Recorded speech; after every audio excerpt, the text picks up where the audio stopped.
said it before and I'll say it again. There has to be a way to make your planner look nice without spending hours decorating. Look, if I have hours extra free on a weekend or something gets canceled and I have a bunch of extra time that I can just do whatever I want with, of course my planner is gonna look beautiful. Of course I'm gonna spend lots of time writing out my handwriting. It's gonna look meticulous. It's gonna look pristine. There's gonna be stickers everywhere. There's gonna be washi tape in the perfect places, not interfering with my plans, but just a little bit on the edge to decorate. It's gonna look amazing.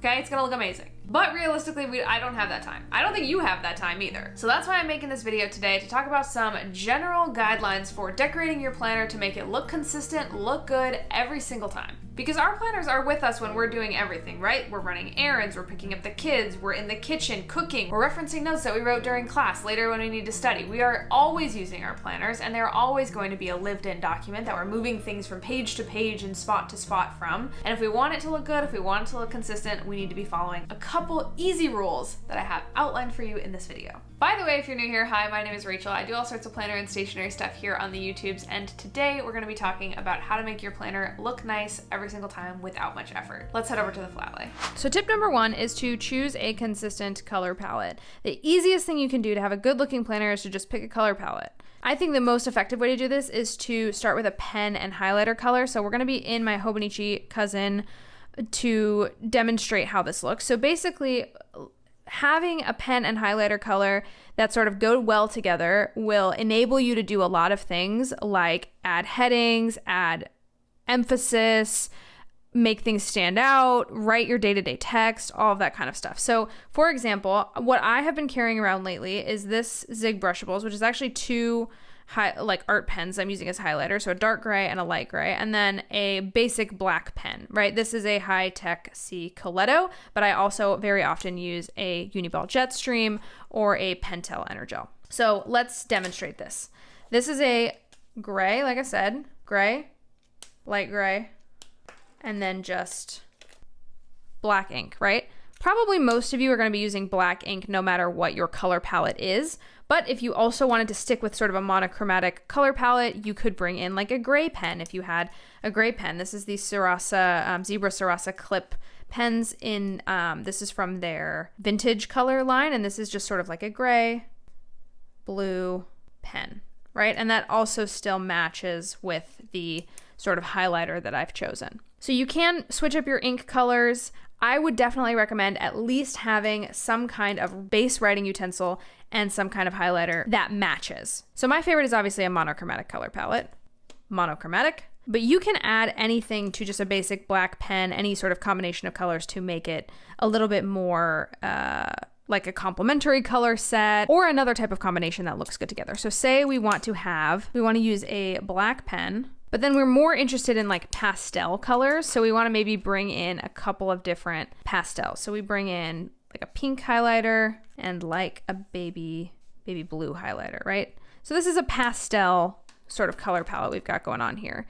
These are just 2 highlighter colors. Obviously you could choose more, but I think for ease of use, 2 is plenty highlighters for any given simple sort of color palette. Or you might like a monochromatic color palette that's like a few different shades of green, for example, plus your black pen. And that's also monochromatic. It's just a different shade of colors. So when you're coming up with your simple supplies that you're going to be taking with you, try to pick colors that have some sort of color cohesion within them, whether they're complementary, meaning they're on opposite sides of the color wheel, they're all next to each other on the color wheel, so more of a monochromatic or more of a like aligned palette in that way. Again, I really like just gray and black personally. Tip number 2 is when you're picking your color palette, one of the most important decisions you will probably make is whether or not that color palette is warm or cool. Let me demonstrate. Cool colors are very commonly understood to be like your grays.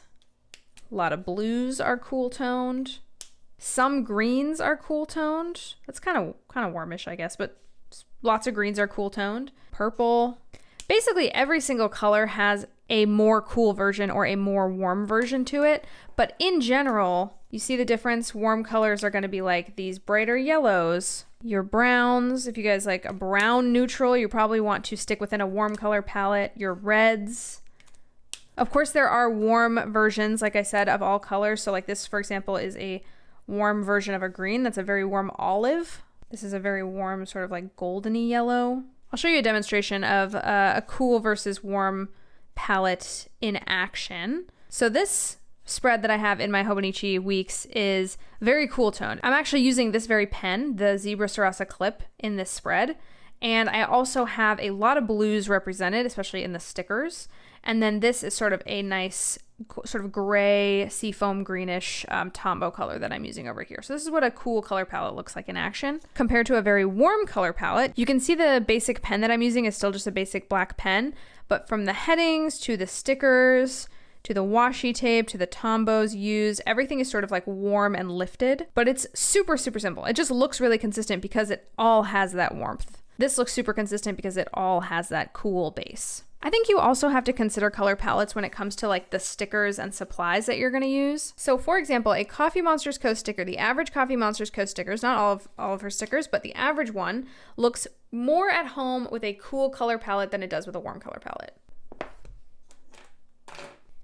Just going to lift this in hopes that it picks up better on camera, but you can kind of see that it looks more at home with the cool than it does with the warm. It doesn't look bad with the warm, it's just all the grays and the fact that it's black and white, it sort of looks more at home with the cool colors. Compared to your average Papershire sticker, which has these warm tones, even, it's very hard to see here, but even the outline of the little critter and the artwork is a sort of warm brown. It's not actually black, right? So when we compare it to Coffee Monsters Co. over here, it looks much more warm toned. It doesn't look quite as home with the cool toned colors. Doesn't look quite as home with the gray. It looks so much more aligned when we put it next to these yellows and browns.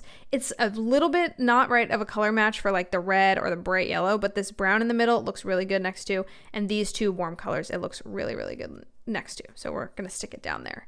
So even if we look at the spread that I showed you guys earlier, the stickers that I'm using are still very cool toned, right? So like even though there is some warm coloration in the yellow on the little cup and her sweater, for the most part, this sticker is pretty cool toned. These are rabbit hole handcraft stickers, by the way. And for the most part, it's pretty cool toned. Obviously the pink is like bringing in a little bit warmth, but it's still a pretty cool toned pink.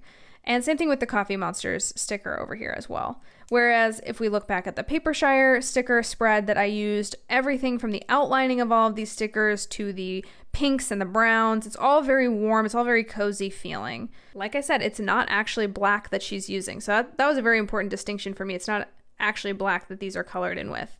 Whereas on this page, the outlining is black. So it feels more cool, it feels more warm. It would look out of place to have either one of these stickers on the opposite page. Another tip to make your planner look consistent when decorating is to use stickers from the same shop. So right here you can see an example of pretty much every single sticker on this page, with the exception of these stickers up at the top and this one Papershire sticker, is from Paper Minty Studio. So all of these stickers are from Paper Minty Studios, and her color palette, she's an artist. She's already going to be aligning her color palette to look good with everything that she produces. So using stickers and washi tape that I have from her shop all in one spread is going to make the spread look really consistent. And it's, of course, it's in her style as well. So it's going to make it all look very consistent too. This can also be achieved if you're using stickers that sort of look similar, as if they could be pulled from the same shop. So lots of character stickers have this benefit where they look really similar to one another. These are character stickers from Rabbit Hole Handcraft, but then it sort of goes with this little icon sticker and this little meal prep sticker, which are both from Sweet Freckle Designs. So they kind of go together because they're all sort of these black outlined character stickers that kind of work together on one page. Another thing you can do to have your journaling look consistent is to use stickers or washi tape from a set. So this particular set I have before you right now is from the washi tape shop. It's called the Happy Journaling washi tape set. If you'd like this set, I do have a code for the washi tape shop for 10% off. It's Rachelle10. I'll also leave the code and the affiliate link in the description box down below.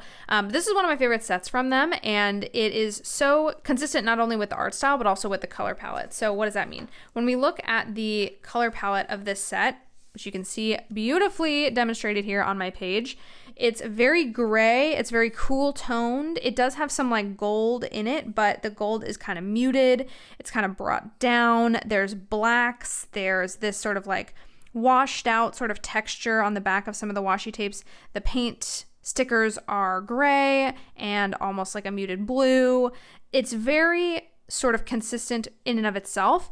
And then also they all look good together. So if I'm trying to decorate my planner and I've got a limited amount of space and supplies, I might choose to pull out a set of something, such as a washi tape set or a sticker set of some kind, and use the colors represented there and just have these on the go with me. It makes it super, super easy if you want to add decoration to just know you have something that goes with the pens that you like already that is working within the supplies that you brought, right? So I recommend a washi tape washi set, but there are also plenty of shops that stock sticker sets as well. Here's one from Paper Minty Studio that I've used before, which has more of a warm color palette, but there's lots of black, lots of this like pale pink and this sort of like tan orangey color, which is really nice. So lots of shops do this. The washi tape shop does washi tapes, obviously. And then from there, you can actually match your pen colors to the washi tape set. So this is that same gray blue pen.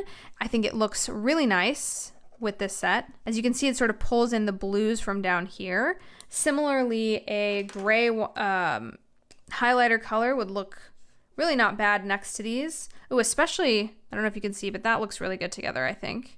And then the more pale gray would look really nice as well. If we wanted to bring in more of that blue, we could always like pull out a blue highlighter in that way and sort of use that together. Really relying on some sort of set, whether it's washi tape or stickers, and then pulling your colors from that is a super effective way to just make it so easy. And if you carry around, your chosen set of washi tape or stickers and your chosen, few pens that match that, whatever it is, that can really last you a long time. I mean, that can be a monthly color palette or a weekly color palette, or even longer if you want to plan even longer out in advance. And then it's super easy. You just know exactly what you're going to do every time you approach a spread. Another tip I have for you to make your planner look consistent, and you can use these no matter what colors or styles are here, is to give yourself a block of headings. So when professional designers are designing things like websites, manuals, magazines, other multi-page sources of information, there are often different font weights that they use for headings that readers can quickly scan for information. You've probably seen those bullet journal spreads that are like 20 different types of headings to use in your bullet journal or whatever, and they have like page flags and highlighters and bubble fonts and all that kind of stuff. In my opinion, something super simple will get the job done just fine. So here I have 4 different fonts that I use in my planners and bullet journals regularly. And this is something that I think looks really nice and really, really functional, because what headings do is they help you scan for information to be able to see what a main topic is, to see what is body text, to see what is important on the page. So the first thing you want to do is have a body text. So you can see my body text is down here. This is just my black pen, which is a Uni Jetstream. I have it here in a Spirited Away pen body. It's from Jet Pens if you want to know the deal, but you can get Uniball Jetstream pens just about anywhere, and they're really, really good.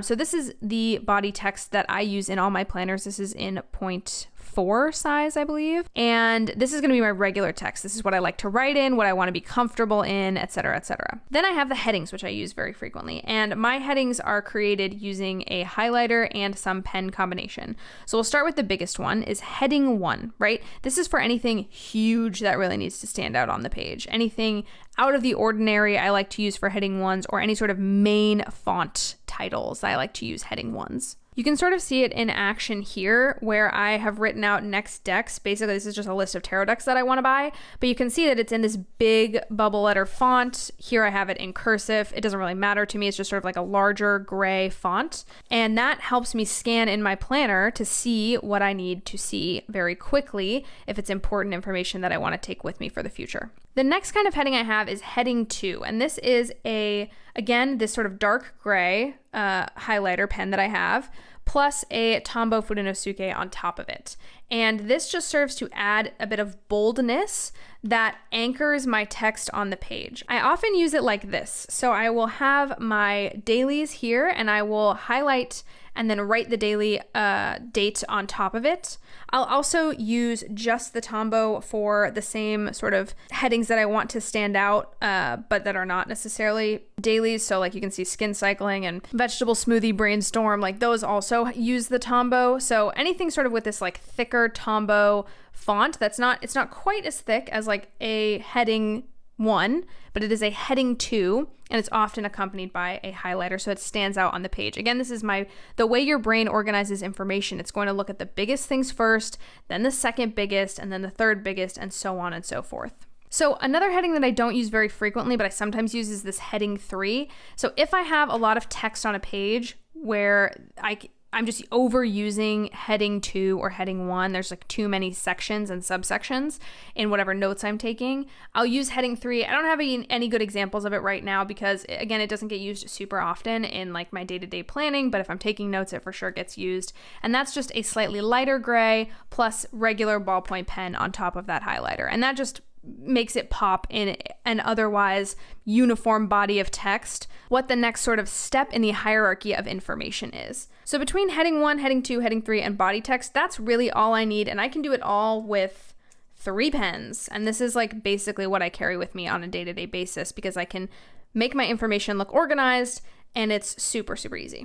And again, these can be basically whatever you want, but the general principle is that like larger headings are more important, larger headings are more important, smaller headings are less important, and then the information sort of funnels down into body text, which is the main text that makes up the page, and it's what your primary writing utensil will probably be. So I'm going to flip through my weeklies and just show you kind of what all that looks like in action. You can see I'm choosing a super consistent color palette for most of my weeklies.